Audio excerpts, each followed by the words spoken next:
Welcome into another edition of New Track Record Podcast. Caleb Hatch, Justin Kinney with you from the WELT studios here in Fort Wayne, and we have a special guest with us this week. We'll talk more about IndyCar in Mexico, Chip Ganassi Racing setting their IndyCar and the series formerly known as Indy Lights lineups later on in the episode. But joining us now, the author of the new book, AJ Foyt, Survivor Champion Legend, Art Garner, with us on the line. Art, thanks so much for taking some time to join us to discuss the book today.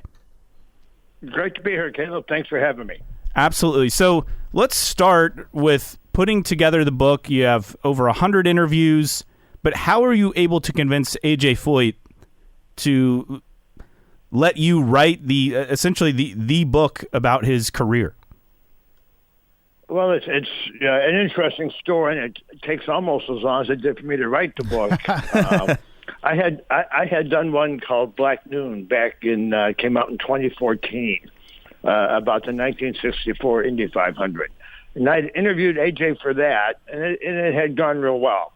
When it came out, and I was looking for something else to do, I thought, I'd like to do a biography, and I reached out to the Foyt people and didn't hear back, and tried again and didn't hear back, and I figured, well, they're not interested. And I went on and wrote a couple other books. And then about 2019, so this is about 4 years later, I was writing a book about racing that went on in 1967. And AJ, of course, wins the 500 and Le Mans that year. So I wanted to interview him again, and that was arranged. I went down to Houston, and I talked to him all day long, and he kept going on all sorts of tangents, and I kept trying to bring him back to 1967. and it turns out that afterwards, they tell me that, we thought you were here to do his biography. They had somehow stumbled on old emails that I had written, 4 years earlier. And then they asked me if I was still interested in doing it. And at that point, I said no. It's 4 years later. I'm getting up there, and it's too much work. I don't want to do it.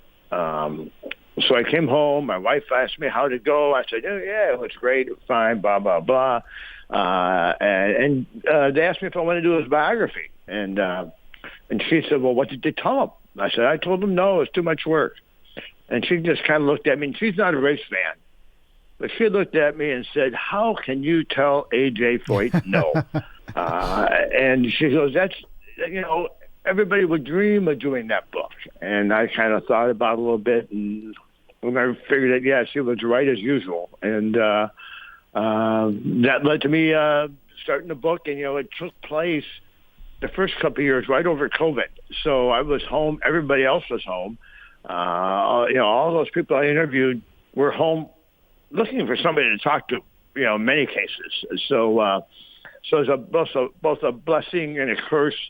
We had planned for me to go and kind of shadow AJ at Indianapolis that year, which would have been 2020, but then it all fell apart. And but all in all, it's been a great experience. Like I said, I did over 100 interviews, talked to a lot of great people, most of his peers from that time period. Al Unser had a reputation for not being talkative. I spent 2 hours on the phone with him, and he definitely carried that conversation. It was just the right timing to do something like this. Art, when you look at it and sit and interviewing AJ, now 89 years old, I mean, how is the memory for AJ? Was he remembering a lot of this stuff off the bat? Did you have to talk to other people? Was it a combination of both? How present was he, and how valuable was it? Does he still remember anything and everything even to this day? Exactly. He remembers anything and everything. It's not always exactly like it really happened, but over the years, one of his friends told me embellishment is the God-given right of every Texan, and some of those stories have been embellished over the years. But he has a great memory. One of the keys, one of the things I used was showing him old photos, and saying, "Do you remember this guy or this race or something like that?" And more often than not, he remembered, and almost always remembers, the drivers. and in most cases to remember races too. Art Garner joining us, and you talk about the embellishment. Was there a story that he told you that you thought, there's no way this is true, but it actually was? I guess one that pops into mind right off is there's a famous race he runs at the fairgrounds there on dirt with Mario Andretti, and he leads the first 97 or 98 laps, I can't remember, and his brake pedal breaks, and he slides up into the wall, and Mario goes by and wins the race. And and it's Mario calls it a turning point in his career. AJ doesn't like to lose anybody, especially to Mario. And he was quick to tell me that he won more money that year in that race than Mario did, because they were paying lap money, I think $50 a lap or something for leading a lap. And he goes, look it up. I won more money than Mario. And sure enough, I went back, and he did win more money than Mario, even though Mario won the race. So he has crystal clear memory on a lot of things, especially when it comes to beating Mario, whether it's in dollars or to the checkered flag. And what's interesting is the foreword of this book is written by Mario Andretti. How would you describe their relationship of rivalry, friends? It's just a interesting combination between two guys that are definitely two of the top in their craft of all time. And I guess you start with the utmost respect from both of them. I think they didn't get along a lot, but there was always the utmost respect. And at times, AJ had nothing but great things to say about Mario. Mario was always very kind and complimentary towards AJ. But AJ's the ultimate competitor, and he doesn't, like I said, doesn't like to lose to anybody, especially Mario. Mario now calls them best friends. I'm not sure they're that, but that's sometimes that's what he likes to call them anyways, BFFs.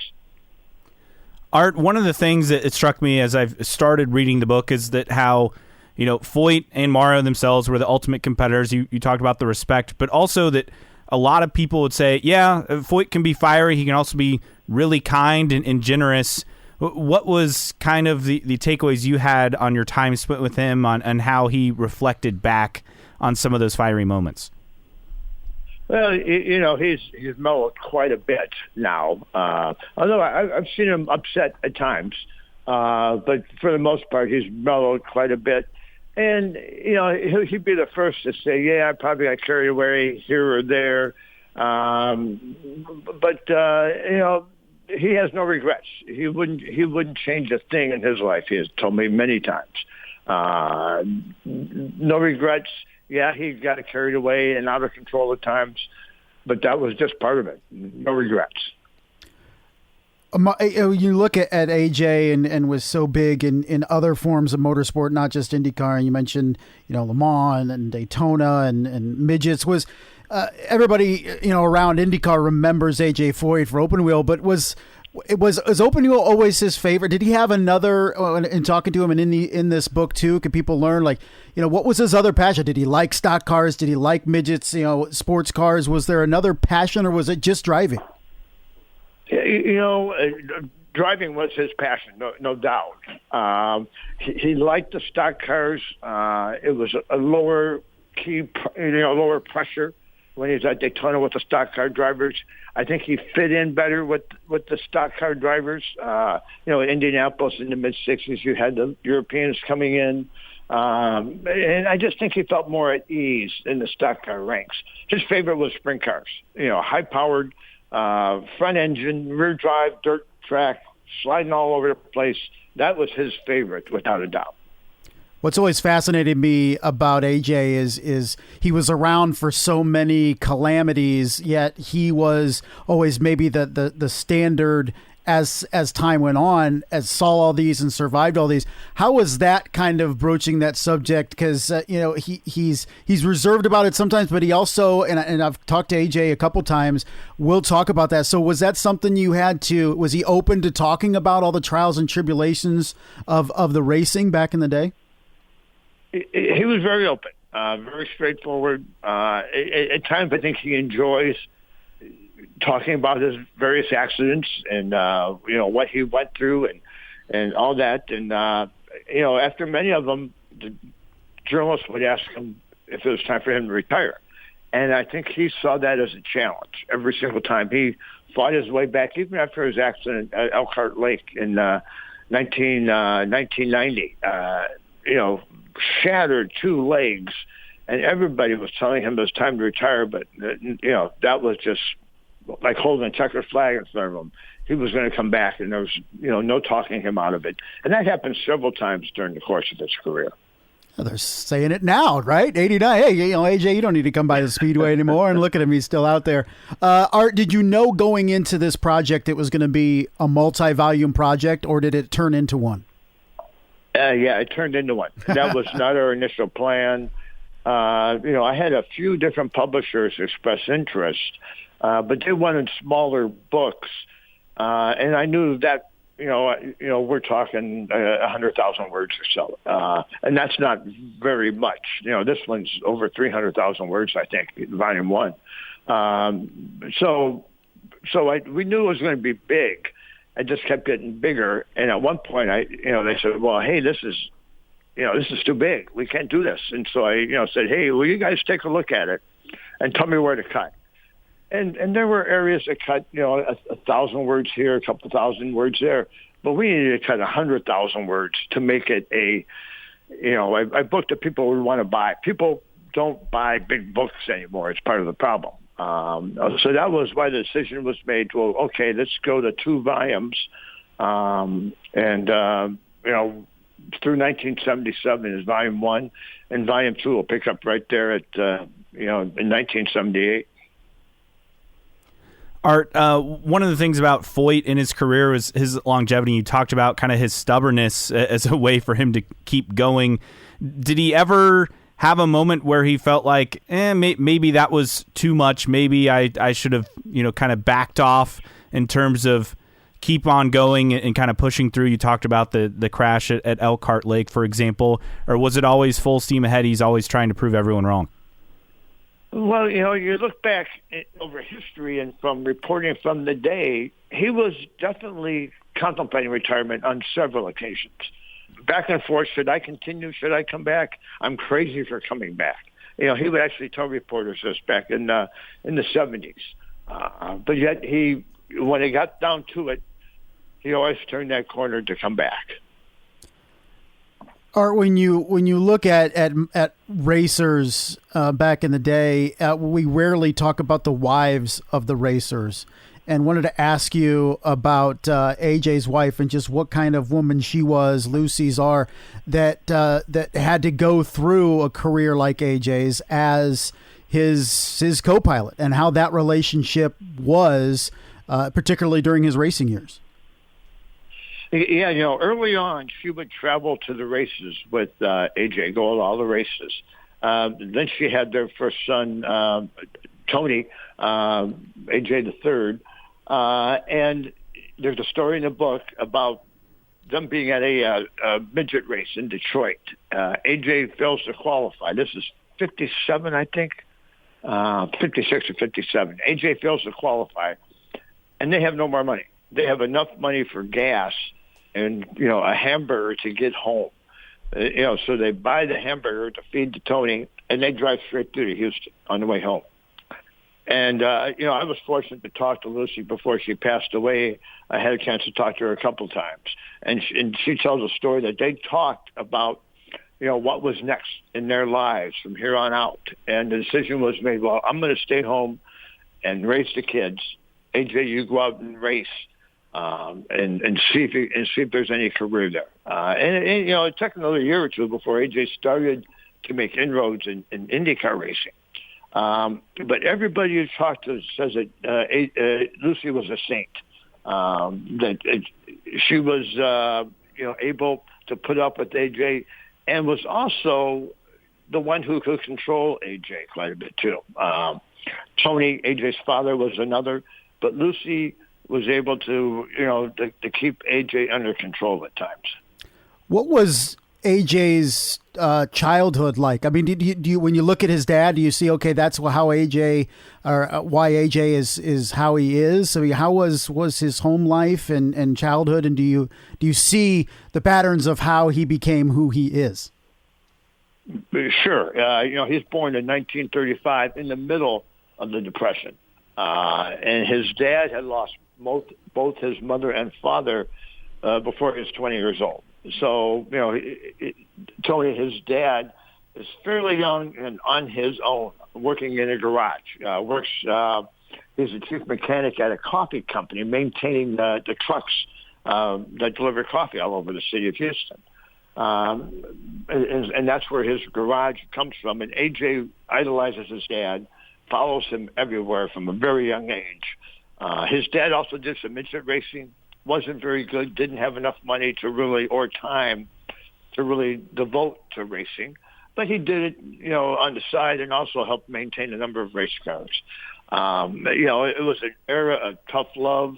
There were no consolation trophies, participation trophies. They weren't around back then. So AJ learned early on that winning was expected, and he learned that from Tony, his dad. Art, one of the key things about the book is this is just part one. As we mentioned, it goes through his 1977 Indy 500 win, and I think one of the highlights, and you talk about this early on in the book, was Foyt taking the victory lap with Tony Holman. And Foyt and Holman were pretty close, even though Holman kind of denied that he had favorite drivers. Was Foyt really that unaware that things were that difficult for Holman at that time? Well, he told me that he knew that Tony had been struggling with his health, but that when he got in the car to ride with Tony around the track, and they kind of pulled away, he had put his arm around Tony, and he felt really, really skinny, really slim. He lost weight. Obviously, had lost weight. And Tony had said, hold on to this old guy, Tony, or AJ, hold on to me. And but then it was on to other thoughts, and they're going around the track, and that thought, that concern passed through his mind. Later in the year, AJ's getting some awards, and Tony's going to be there. Tony Holman's going to be there to introduce AJ. And the night before, Tony calls him and says, "Hey, I'm not feeling well. I'm going in the hospital. I need some surgery." And he dies during the course of that surgery. So, AJ knew he wasn't feeling all that well, but didn't know he was that ill, I don't think. Art Garner joining us here on New Track Record Podcast. Art, when you look ahead to Volume 2, I mean, is this something you're working on right now? What can we expect in Volume 2? Yeah, I was already well into, when we decided to break it into 2 volumes. So I have about a third, I guess, of Volume 2 finished, I think. About a third that's, pretty well along, and a third I need to really finalize. So I think we're hoping for May of 2026 for it to be released. We'll see how that goes. It covers not only AJ as a driver, but also as a car owner, and the impact he's had on a lot of drivers. Everybody from Tony Stewart to Jeff Gordon, and so many drivers came up through AJ Foyt Racing. It's surprising how many people drove for AJ at one point or another. Also, a sports car racing, where he won at Daytona, the 24 hours of Daytona, the 12 hours of Sebring. He had quite a remarkable sports car racing career late in his career as well. And I wanted to ask you, Art, about Black Noon, since we have you, a phenomenal book, and I read it several years ago. How did that come about, and how was research and interviews and everything, how that all kind of cobbled together for a great book? I really became a race fan in 1965. My dad took me to Indianapolis and some other places. He was working at Foyt. It was really just a job for him, but it was a chance for me to go to races, and I really fell in love with racing about that point. And I forget what I was doing, but just kind of looking at some history, and I stumbled on the 64 race, And I didn't know a whole lot about it. And the more I read about it, the more I became interested, especially the stories of Dave McDonald and Eddie Sachs. Two completely different personalities. One's a rookie, one's a veteran. And so I started, just playing around. And I was working in public relations at the time, not having much of a chance to do much writing. So I'd write on the side at night and weekends, just playing around. And then I had a chance to interview Sherry McDonald, Dave's widow, and she had never talked about the race before. And for some reason, she opened up, her son Rich was there, and she just opened up and opened up her heart and told me her life story and her and Dave's story, which was incredible. I mean, there were a lot of tears that night, that day. It was amazing. And afterwards, I called my wife and said, "Hey, I gotta do this now." If she told me, she opened up her heart and just unloaded. If she has that kind of courage, I need to finish this book. And that's really how that all came around. She was the inspiration, the muse, if you will, to get it done, and the driving force behind that book. Art Garner, author of AJ Foyt, Survivor Champion Legend, also Black Noon that we just discussed there. Where can people get the Foyt book? Where can people get Black Noon? And what's all the information that people need to know on that? The Foyt book is pretty much available anywhere online anyways. Amazon, Barnes & Nobles, most of your bookstores. I've got some book tours coming up. I'll be in Indianapolis area early December, doing a number of book signings there. It's available from Octane Press, who's the publisher as well. Black Noon is also available at Amazon. Yeah, I've seen some incredible pricing on some of the Black Noon books from time to time. $80, and nobody should be spending $80 for Black Noon. If they want it that bad, let me know. I've got a few copies. But, Amazon's all based on the algorithms, and the prices go up and they come down. So don't be spending $80 for Black Noon. Art Garner, thanks so much for joining us, and we look forward to diving into this book and for Volume 2 coming out hopefully May of 2026. Thanks again for having me on. Thanks again to Art Garner for joining us to discuss the AJ Foyt book, volume number 1. Obviously, a great gift as we shift to the holidays for the IndyCar, Foyt fan, racing fan in your life as well. So something to keep in mind this upcoming holiday season. And it is a doozy of a book. He's not kidding about it. Is sizable. The reason why it's split up. 550 pages, but this starts off really going through AJ Foyt's family history, which is fascinating, coming over from what is now modern-day Czech Republic, and immigrating to the U.S. So it kind of covers them coming to the States, and then there's a devastating flood and rains, and it kind of goes on from there. But all in all, excited to dive into this. Hopefully I can finish it before the end of the year. Yeah, it's a big book, like you mentioned, but it looks like an easy read. It's not like, pages and pages of text. There's pictures intermixed. There's short, like sub chapters and stuff in each chapter. So, pictures throughout. So it's a very big book, but it's not intimidating read. I don't think. You and I were talking about, like, we're slow readers. It'll take us forever to get through volume 1, let alone when volume 2 comes out. But it's interesting because we're at the age where we don't remember AJ in his heyday, when he was racing anything and everything in the 60s and 70s and 80s and like that. And some listeners do, but for us, this is a pathway directly into understanding why AJ is so revered. We understand, but not everything, how and why and all that stuff. And I'm always fascinated to read about old time racers, and just, I can't imagine the mindset where every race, almost the expectation is there's going to be a serious injury, potentially a fatality in almost every race, no matter if it was the 500 or midgets or sprints or whatever. I just, and having, it's almost like going to war and expecting this could be the time when you're hit and your time is up. And I just can't fathom that. And then to be that guy that emerges on the other side. You look at Mario kind of being that same way. You lose so many colleagues and friends over the years, over the decades, and you're the one left to not only tell your story, but their story. Pretty fascinating. And so I can't wait to delve into this book. I just saw on Facebook, I was scrolling a couple days ago, and it was like a newsreel of the 55 Le Mans race where there was a crash and killed upwards of 80 spectators, something like that. And they finished the race.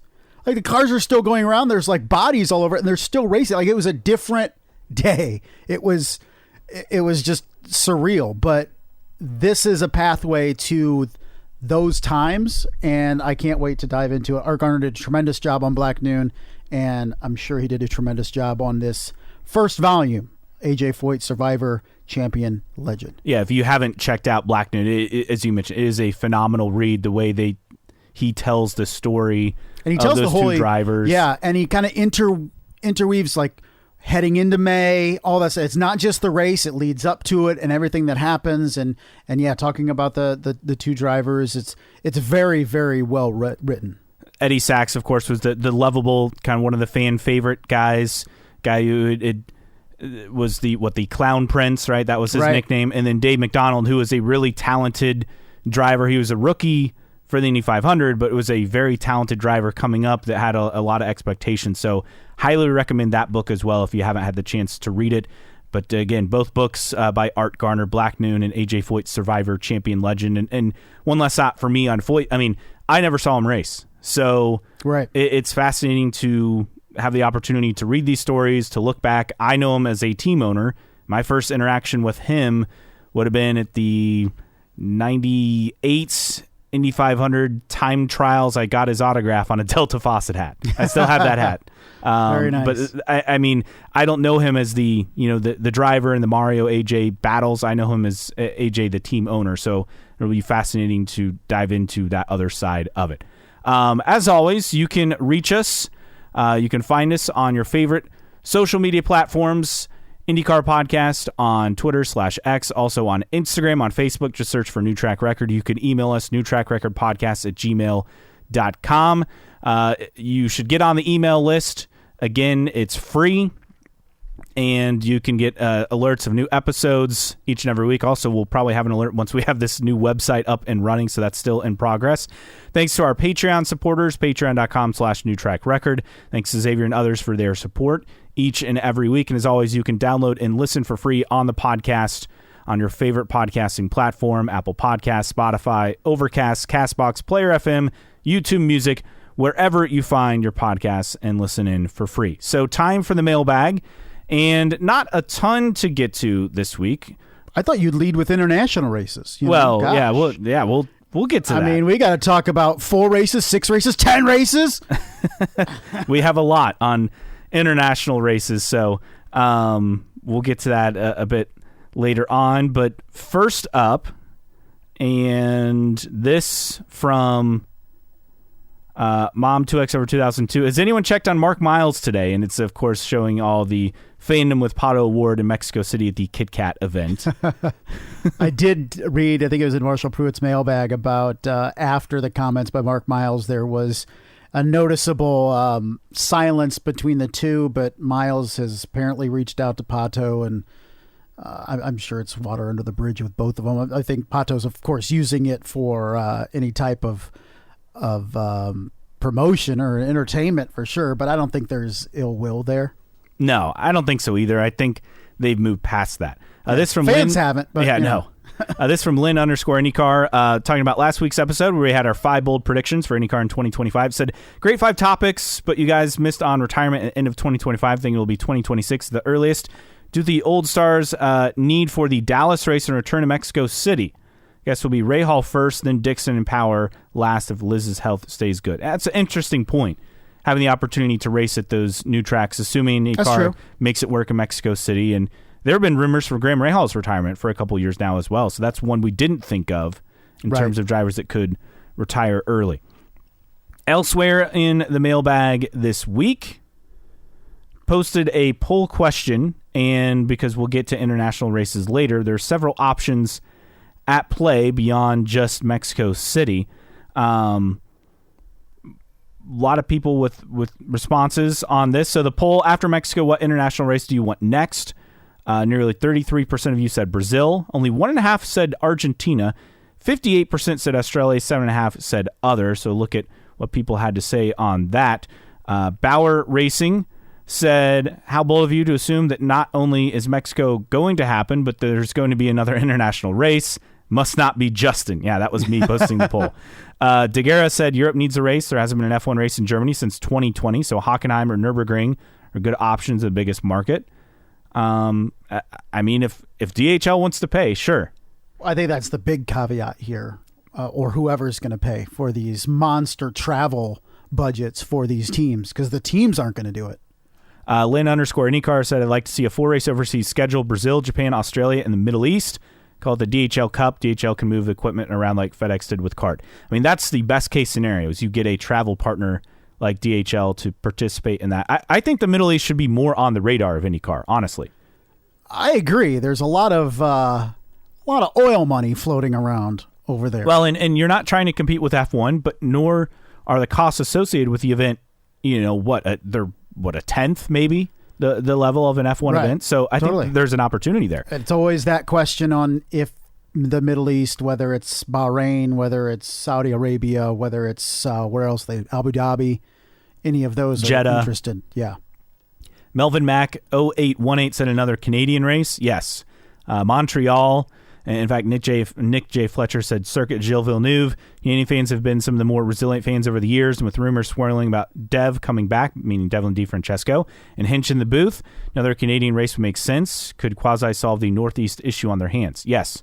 If you got a race in Montreal, that would be a big boost. I would also, personally, we've talked about this. 3 races in Canada should be the standard. Correct. 1 in Toronto, 1 Northeast, so it could be Montreal, Troy Riviere. I doubt they go back there, but that could be an option. And then obviously 1 on the West Coast, whether it's Vancouver or Edmonton or Calgary, that being the other option. Skyscraper Tree 1 said it's laughable that anyone still thinks Argentina is possible. It's not. Well, they've still had people come down there. Look, they had the change in regime, and that essentially all but shut it down. But also remember, IndyCar was talking about a race in Mexico City, 5-6 years ago? Yeah. And it's come back around. So these things come back around. I want to say it was 2016 or 17 that Mexico City was on the radar for IndyCar. There were rumors of a race being run, and that completely went silent, and now here we are in 2024 with it back on the radar. Yeah. Dan _Schwartz said overseas IndyCar races, Rockingham and Lausitzring. It'd be nice to have an oval overseas. And then there's very few to pick from. And then adds, the least IndyCar can do to entice Honda to stay on board is race at one or both of the 2 tracks they own, the oval at Twin Ring Motegi. Well, that's not functioning at the moment. And at Suzuka, throw them in Bridgestone, Firestone, and Bone with a home race, good for employee morale.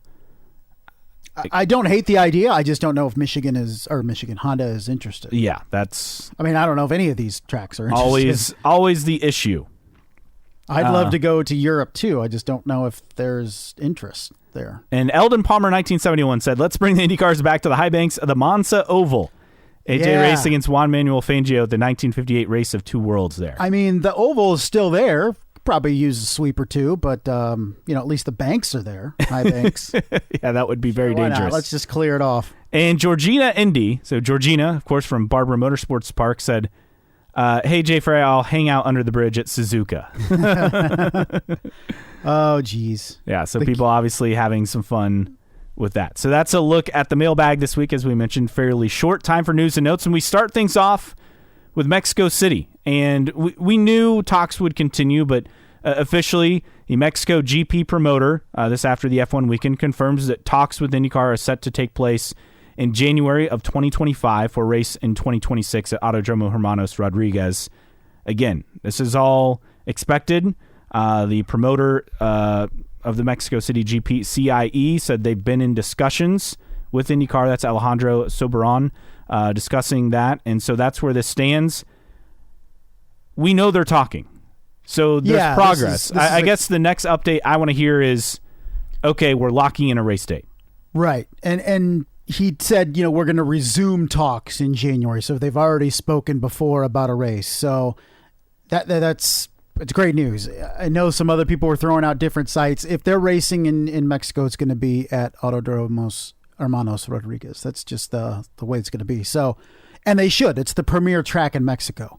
And I think it would add a different dimension, of course, to the schedule because it is at such high altitude. I didn't realize it's over a half mile higher than Denver is. Yes.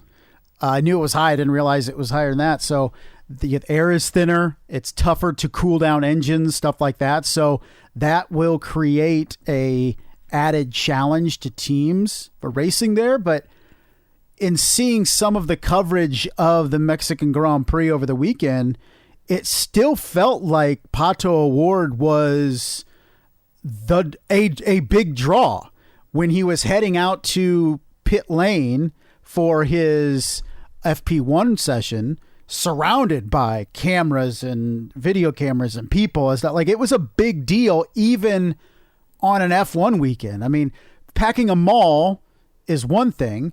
Having the attention of a lot of people in the midst of an F1 weekend is something completely different. And I think that reinforced, hopefully, the belief and the desire and the need for IndyCar to be racing south of the border. So I saw nothing over the weekend to make me think that, no, this shouldn't or won't be done.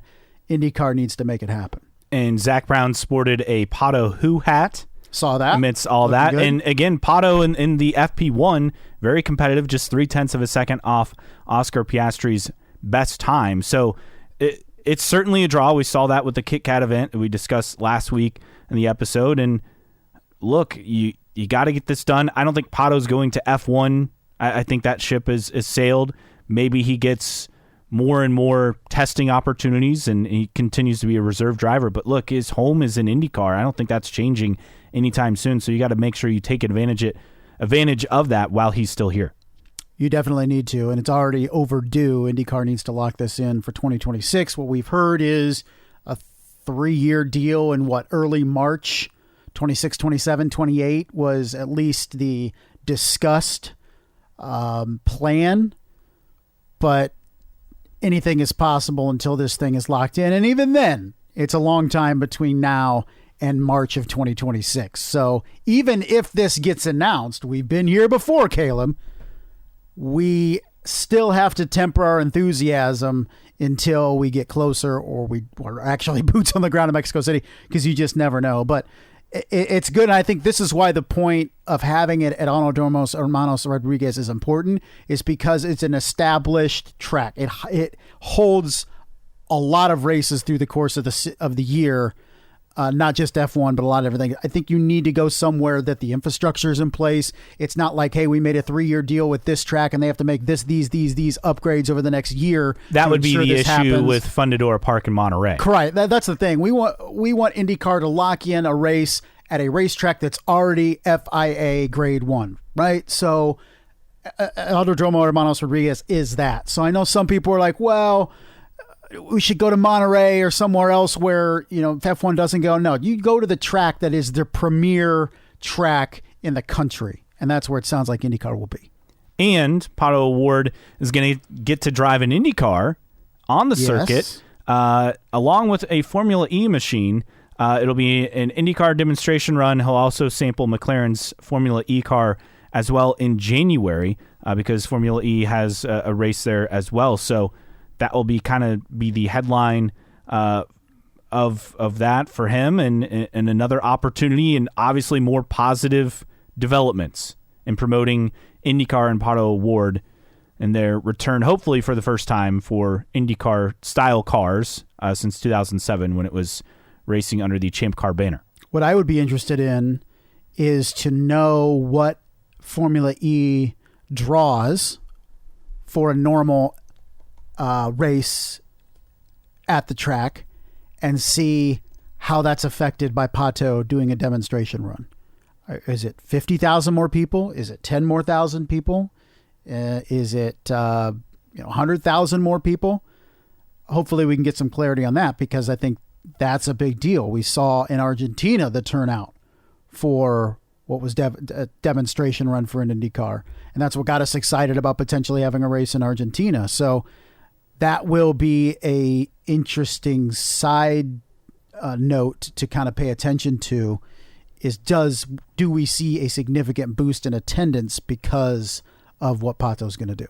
Now, that's part one in our international races discussion for this week, because part two, and we've seen kind of blurbs and snippets, but there are more rumors of IndyCar going back to Brazil. Sao Paulo officials and IndyCar, this is a translation, but they're moving forward to try to have the series race at Interlagos in 2026. Now, the interview in Gran Premio, which is kind of the premier motorsport publication in Brazil, they've had talks, and this is more on the Brazilian side. I don't think there's a whole lot coming out of it from the IndyCar side, but they're at least discussing this, and local officials are working on it, and that's step number one, right? IndyCar doesn't need to go inspect Interlagos, right? That's not going to be an issue.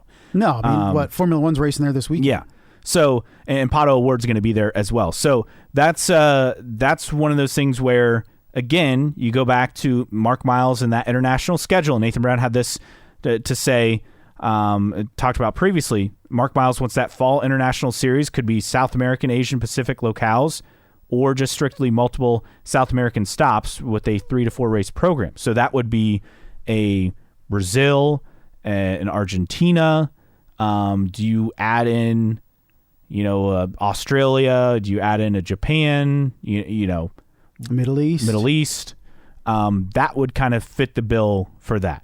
And the good part is, at least for racing in South America, same with Mexico, it's fine in terms of the TV package for American viewers. Yeah, same general an time hour zones ahead, and stuff like that. maybe Yep. 2 hours ahead tops. And here's the thing is, do we see IndyCar hold on to these races? Let's say Interlagos is a go at some point, but you're not just doing one international series race. Do you get 2 and then start it, and then do 3 and add another one, and then add another one? And I still, let's say this is 2027 and we're heading into November, and over the next 3 months, we have 4 IndyCar races internationally. Where's the excitement level? A, for fans, and B, for teams.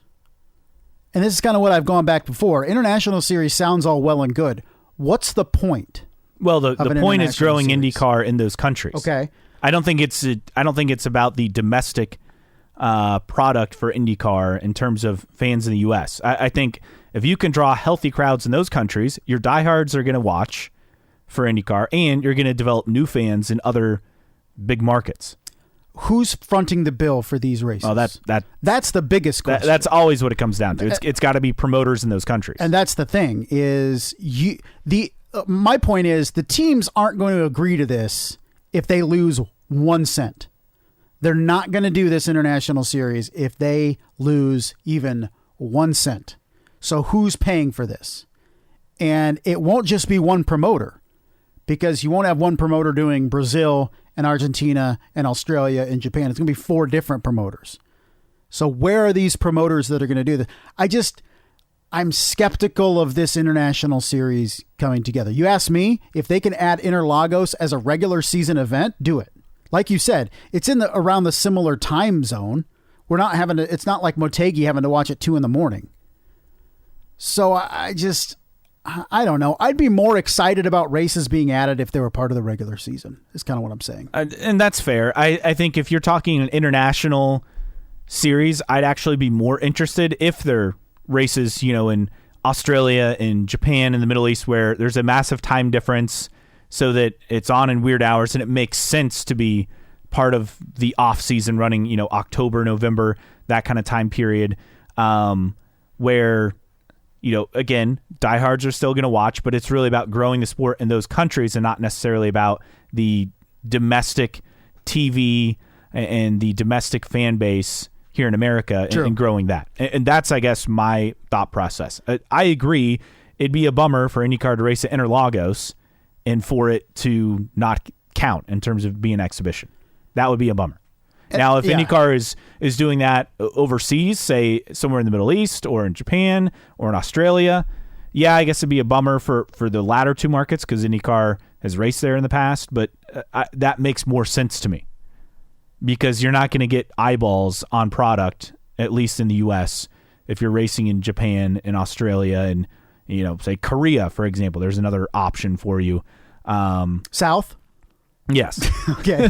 I don't know if you had somebody in Pyongyang in North Korea you were talking to. South.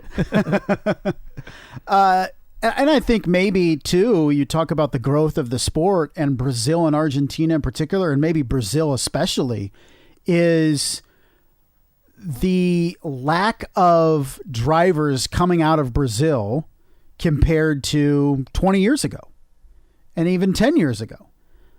And I'm not smart enough to know if that is auto racing wide or if it's just open wheel.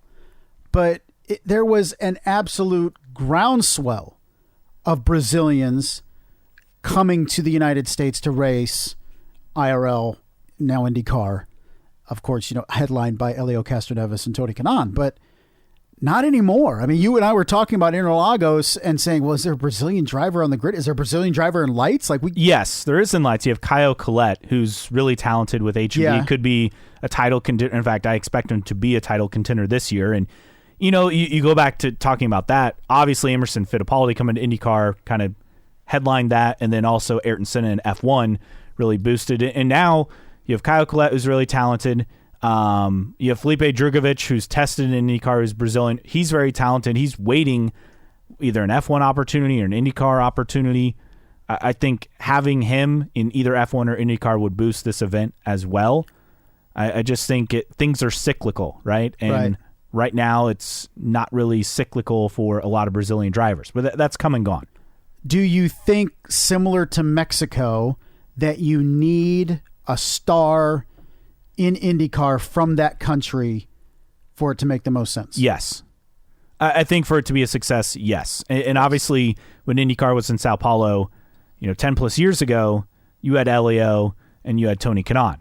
And Kanaan actually led laps in one of those races as well. And so that was a big deal. So you had two stars just past their prime, I guess you could say. I mean, they're still competitive and still winning races in that era. So right now you don't have anyone, and I think that's something that IndyCar would need to rectify, I think, to ensure success. Now, you go to Australia, you're good. You have plenty of drivers. You go to Japan, I think you're good. It would help, obviously, having Sato participate, which I think he could. Yeah, I think that's another one, and we've talked about it before, that who's that next Japanese driver that is going to step up when Takuma Sato is gone? Because as well as I, every May you go down to Indianapolis and the contingent of Asian motorsports journalists is just through the roof, particularly from Japan. And that's predominantly from Takuma Sato. And that could be a avenue that dries up once Sato is done. But I don't know if it's necessarily essential to race in Japan. It would definitely help to have a driver on the grid, but the fact that it's the home of Honda. But I kind of come back to say, well, Brazil, it makes sense if there's a Brazilian driver and not just a fill-in, but a solid Brazilian talent in the field.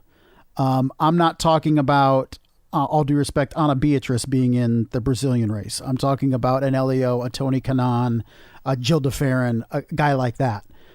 I don't know if there's anybody. Can Caio Collet be that guy in a couple of years? Hopefully for the series. But right now you just don't have that. And I think that's why we're seeing such the effort to get to Mexico is look what you have in Pato O'Ward. IndyCar doesn't have that for Brazil right now. One other note on the track front, and that is Flat Rock Motorsports Park, which is in East Tennessee. They've opened their first layout. That's a kart track, the 2.7 mile FIA Grade 2 road course as well. So they're still working on the main course for that. So that's something that's been teased as a possible IndyCar option in the future. kind of like it reminds me of a Barber Motorsports Park in terms of a lot of terrain, and we'll see if that is something that pops up on the IndyCar radar in the future. And that's where at? Connecticut? No, Tennessee. I mean, so they're going to make upgrades? Are they planning on making upgrades? So this is just the first step. 30 miles west of Knoxville. Gotcha.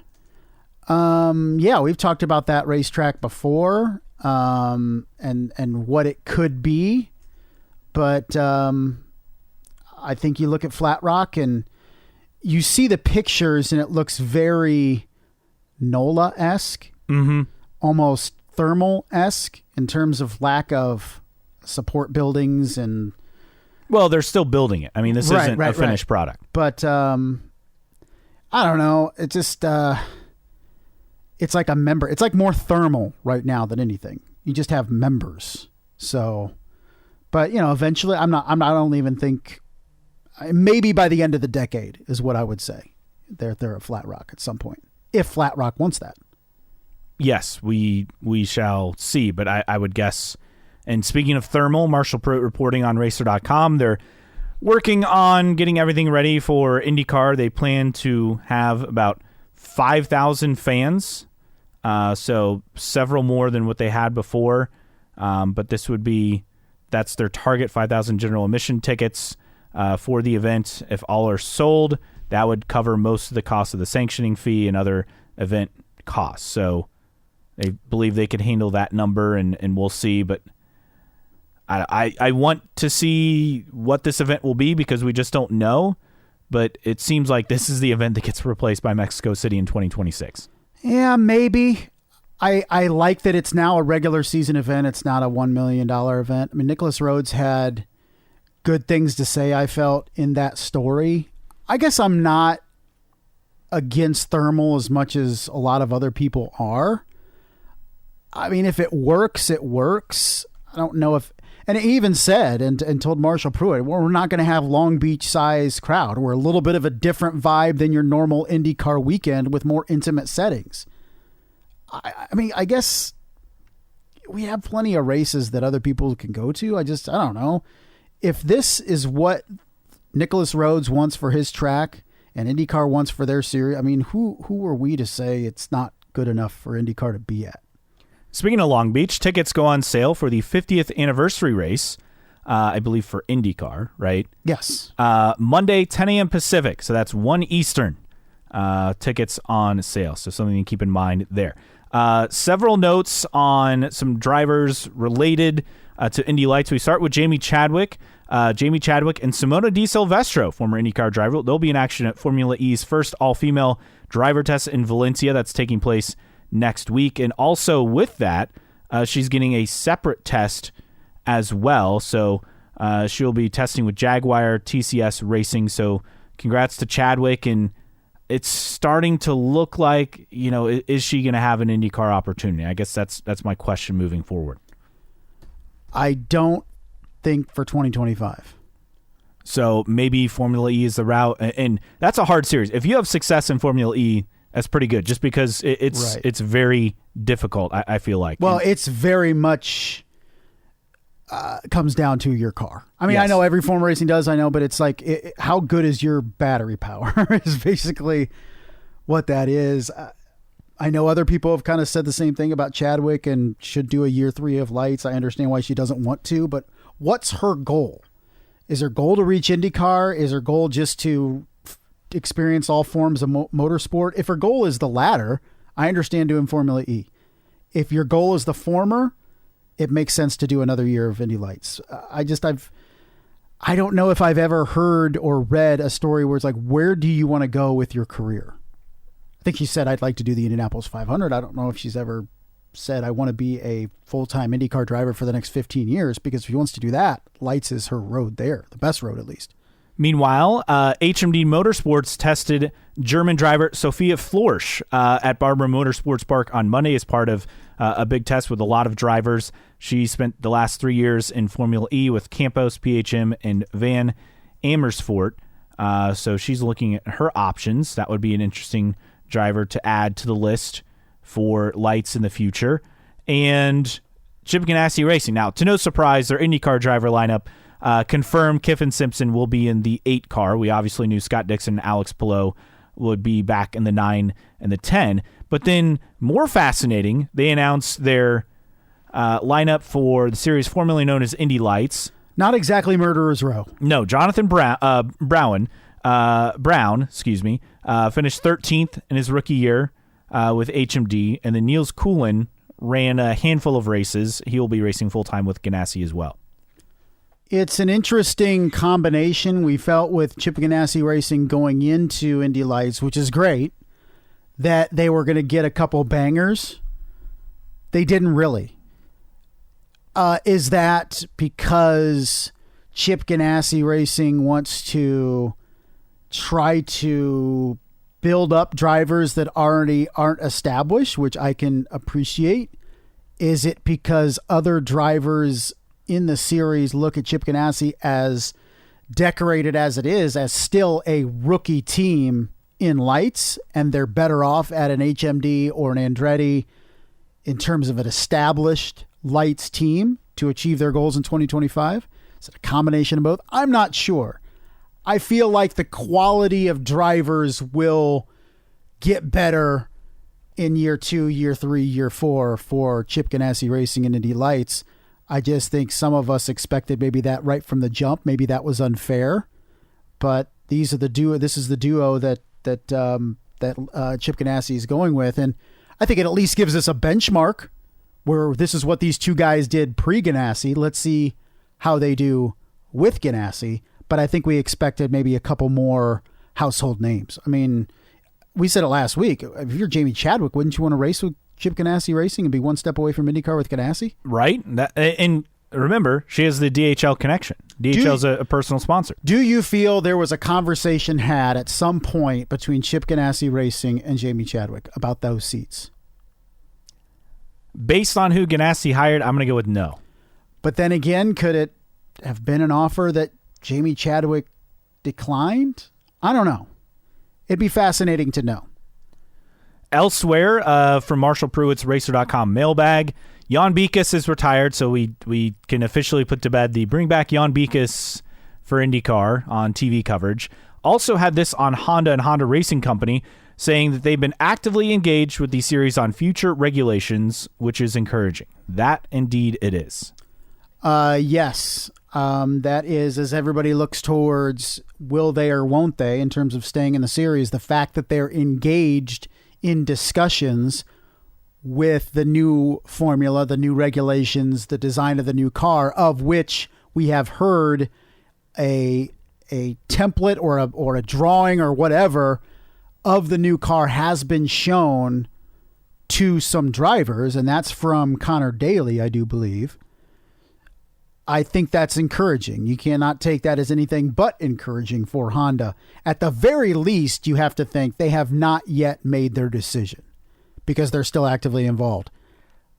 Do you feel like, how do I word this? Do you feel like the longer we go, the more worried you are without hearing them recommit, or the longer we go without hearing a lot of noise about them leaving is better? I feel like the latter. I feel like since we haven't heard a lot, I feel like it's better. I feel like so if too. they were looking to leave and made that decision, it already would have been announced. Right. So I feel like it's a positive development at the moment. Now, things could change. We know that. But as of right now, I feel positive about Honda sticking around. I do too. And I'm not going to jump and say all of a sudden Honda's going to want to sponsor races in Japan or anything like that. I just feel like, or at least I hope at least, that IndyCar has addressed or is addressing Honda's concerns going forward. I would not be surprised if significant changes don't come until a new car. But the fact of us not hearing, it's always to say no news is good news. That's kind of where I'm at here with Honda. I would agree. A couple other quick notes before we get to our random split air driver of the week. Colton Herta, Marcus Ericsson, they'll be guest caddies for Caitlin Clark and Annika Sorenstam. The Pro-Am at the Annika next month on the LPGA. So that'd be fun. Obviously the Gamebridge connection between Colton Herta and Caitlin Clark, as Gamebridge sponsors both athletes at play there, so that's pretty cool. Also, on trackside, Jamie Little telling Kevin Lee, this from Nathan Brown, that she believes she will be part of Fox's inaugural Indy 500 broadcast in May. Obviously, she did a lot of IndyCar coverage as a pit reporter during the ABC ESPN days, so again, fully expect her to be a part of the lineup there. Get Jack Arute back, get the whole gang back together. She also could be a dark horse booth candidate. I think Alan Bestwick or Kevin Lee are probably the people we would expect. Yeah, I mean, could she be the host of the pre-race? Maybe. I don't know if they'll have the hosts also do that. I would love in the season have a weekly IndyCar show hosted by Jamie Little. Yes, which would be phenomenal. Could she be a pit reporter, but also the host for lights races? Yes, I could very well see that. All possibilities. The end of season sale for the Indianapolis Motor Speedway is returning to an in-person sale. So they'll have discounts on a lot of merchandise. Saturday, November 23rd, we'll have more details released coming up soon. So keep an eye on that. And then one final note before we get to our random split air driver of the week. In memoriam, Bob Riley died at the age of 93. You probably know the name. I think of Riley and Scott as the cars. He was an engineer and a designer. All right, the Riley Daytona prototype chassis as well.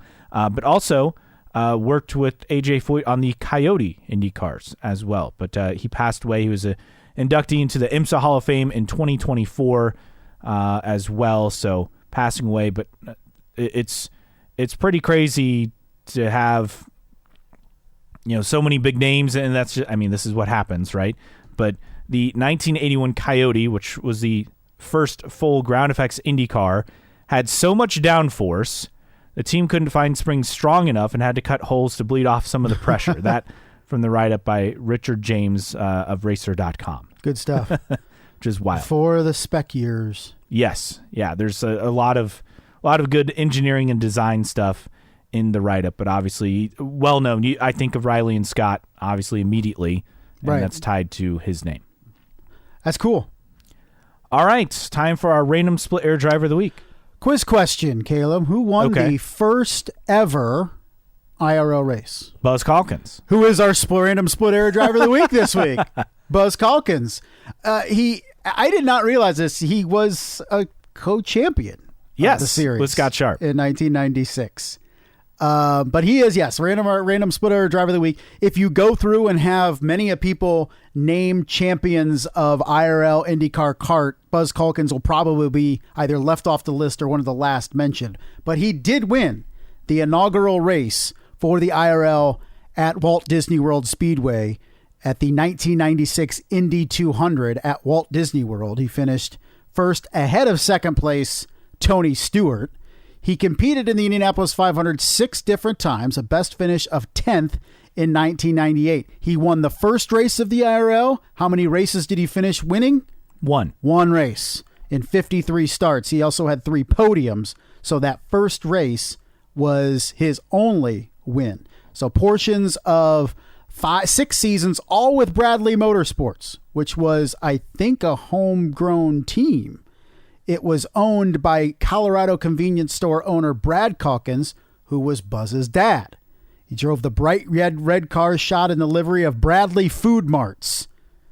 And the team began in 1990 supporting Buzz Calkins' rise through the Indy lights. And it was really a homegrown team with Bradley Motorsports. So he actually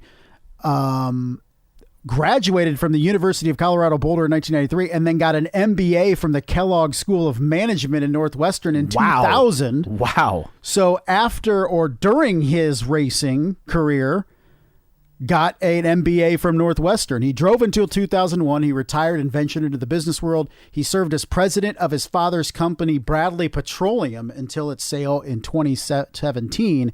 No other information on Buzz Calkins since. But again, started 6 Indianapolis 500s, his best start of 9th in 1996, his best finish of 10th in 1998. Interestingly, he never finished outside of the top 19 at the Indianapolis 500. He also never finished higher than 10th in 6 starts. So all 6 years with Bradley Motorsports, he was in a Reynard in 96, a G-Force in the middle years, and then a Dallara. He had Oldsmobile power for every year except that 96 year when he was in a Ford.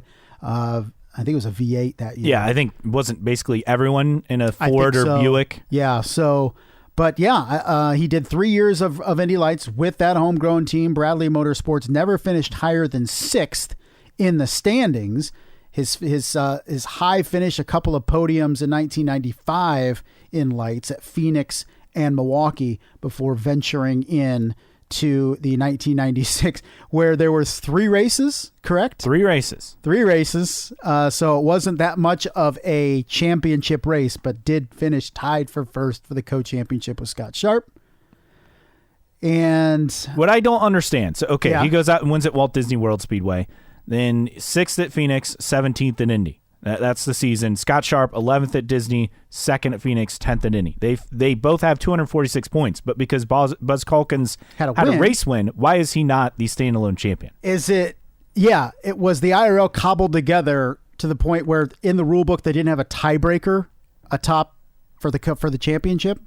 I guess somebody not write that in where it's like, hey, if you get a win, most wins gets the title. Because, yeah, Buzz Calkins would have won it. And that was about it. So, overall, 53 races competed in the IRL over the course of 6 years. His final race was the second Texas race in 2001, where he finished 10th. Outside of that championship, magical 3-race championship run of 1996, his high finish in the standings was 9th in 2001. So, the first winner of an IRL race way back in 1996, Buzz Calkins, age 53, a native of Denver, Colorado, this week's random split era driver of the week. And I want to add in something I find interesting. So he has his best season outside of the first shortened IRL season, finishes 9th, and then never races again. Also, he's one of the rare drivers of this era that never competed in kart. That's true. I mean, he was in Indy Lights for 3 years, 93, 94, 95, as you mentioned, and never raced in kart. A lot of these guys, it started in both series, and that did not happen for him. Very interesting in terms of... Now, what's interesting, too, with Bradley Motorsports is the final year for Buzz Calkins was 2001. The team came back the year after with one car. Shigeaki Hattori was in it for the first half of the year. Raul Boesel was in the second half of the year, and that was it. They came back for 1 year without Buzz Calkins, survived for a season with 2 drivers, and then we're done after 2002. All right, that does it for us. Thanks to Art Garner for joining us. For Justin Kinney, I am Caleb Hatch. Hey, we forgot to mention Happy Halloween. Hey, Happy Halloween to you. I hear full-size candy bars being given out to the Caleb Hatch household tonight. So, not quite. Stop by. Not quite. Oh. But we'll be back next week. Wow, it's going to be November next week as the off-season rolls along here on New Track Record Podcast.